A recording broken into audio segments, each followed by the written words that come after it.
Hi, my name is Laura Wieck. I'm the creator and founder of BodyMind Coaching as well as BodyMind Living. And one of the questions I get all the time when people come into my world is, why is it body mind? Why isn't it mind body, mind body spirit, mind body soul? Why does the body come first? What is that? Why body mind? And why is it one word, right? So I want to talk about that today.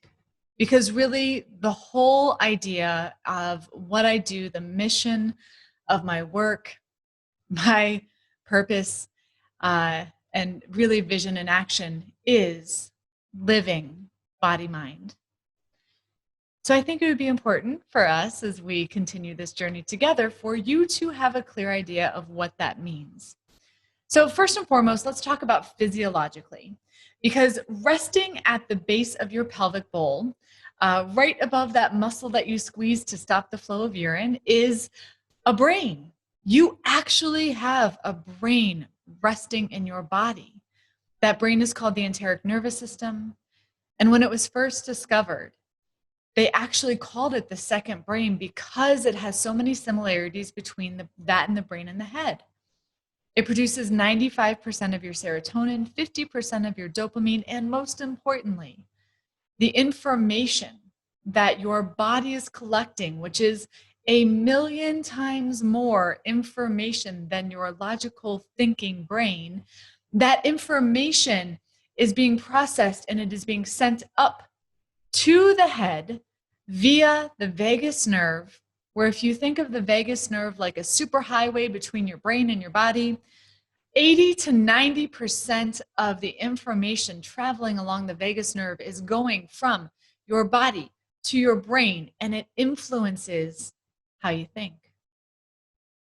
So literally, there is wisdom in every single cell of your body. And that wisdom is so important to how you show up and live your life. But sadly, so many of us are taught from a young age to distrust the body, to ignore it, to shove down our feelings and emotions, to perfect it, to sculpt it, to make it perfect, to conform it, to cut it off. And what ends up happening is in that process, we become disconnected to ourselves. And so body mind, huge reason that we talk about body mind is because accessing and coming home into the body connects you back into the true essence of who you are. And more importantly, the true essence of who you are is not separate from the world around you. The true essence of who you are is deeply rooted to the world around you. And all those things that you're seeking in your life, fulfillment, purpose, happiness, joy, all of that is actually an embodied experience. Now, I know many of you following me are probably come from the coaching world. You probably hear all the time about the power of mindset. And this brings me to the second reason why I am adamant that this is body mind. And yes, your body is brilliant. There's all this wisdom. It connects to the brain and the head. And the brain, those two brains are meant to work in unison. Yes, you are brilliant. Yes, your mind is powerful. Yes, you can think and have all these thoughts and visualize and create. However, what happens in the coaching world all too often, we talk about that when it's mind body, it is the brain controlling the body. It is trying to get it right and perfect and know all the things and map out the plan and figure it out and have the 1 year, 5 year, 10-year, 20-year plan that we're going to know all the steps to take, and we're going to visualize and keep it all straight, and we're going to tell the body what to do. And all that does is it creates more disconnection. How many times have you thought, oh, I need to think positive. And so you affirm, you say the affirmation, I am a kind, loving, compassionate woman. And then in the back of your head, you hear this voice that says, well, yeah, but do you remember how you snapped at your husband, or maybe you kind of ignored your kids the other day, or you did this thing? When we give allegiance to the mind, and we think that the mind is the thing that we have to get right in order for our lives to be perfect, and then we disconnect from our body, what happens is we become at war with ourselves. And all too often, personal growth has turned into this inner battleground, which only festers and perpetuates the disconnection that is driving us crazy in the first place. You know, we have this idea in our culture, and I heard this from a mentor of mine today, Philip Shepard. We have equated in our culture knowledge being attached to language. We think that knowledge and language go hand in hand, and if we don't have words for something, we don't know something. But the truth is, when we know, there are no words for it. The deep knowing, the embodied knowing, has no language to it, because it is a deep connection into wholeness and into the world around us, where who we are is the gift, is here to serve and contribute to the whole world.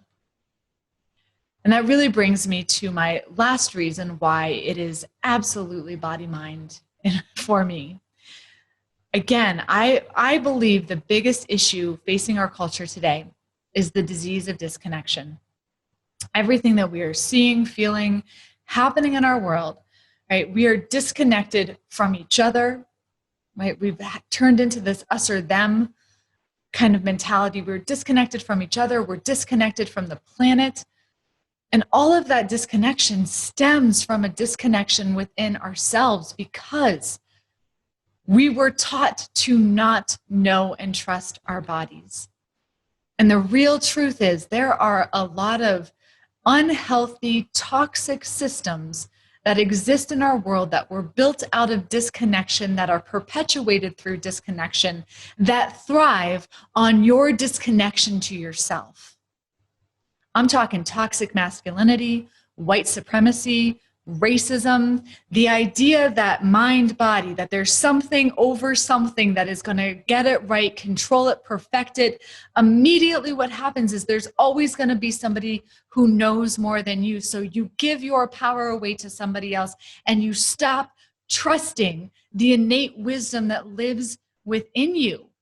And if you want to talk about creating a revolution, if you want to talk about literally making a change in the world, living embodied within yourself, trusting in that deep connection that is physically wired to be who you are, that is an act of rebellion. And that is the change that this world is asking for. We are literally looking to find ourselves and waiting for something outside of us to make that happen. And if you simply come back into the body, when you understand and realize that this body-mind is your physiology, and I believe that we are divinely designed. I believe, right? You also have a brain around your heart that can be felt up to 15 feet away. It has an electromagnetic field. Literally, we are 3 brains, 1 body. I believe we are divinely designed in the image of God, and that we find wholeness, happiness, joy, fulfillment, contribution when we actually allow this brilliance that is us to thrive. I'll end with this. Albert Einstein has a quote that goes something along the lines of, the intuitive mind is a sacred gift. The rational mind is a faithful servant. We've created the culture that has forgotten the gift and honors the servant. Living body-mind it's about finally stopping the chase and the hustle of looking outside yourself to find something that will make you feel like you're good enough, and coming back home into connection, into the present now, into being held by something bigger than you. Because when you live body mind, you realize and know you are deeply connected to everything and everyone. And that's where you contribute most to the world. You are a gift. You have been blessed with a unique set of gifts and talents and experiences. And when you stop looking outside yourself for that next step and start knowing that inner compass, grounding back into your body, living body mind, the gift that is you is given naturally. This is Body Mind Living with Laura Wieck. Thanks for watching.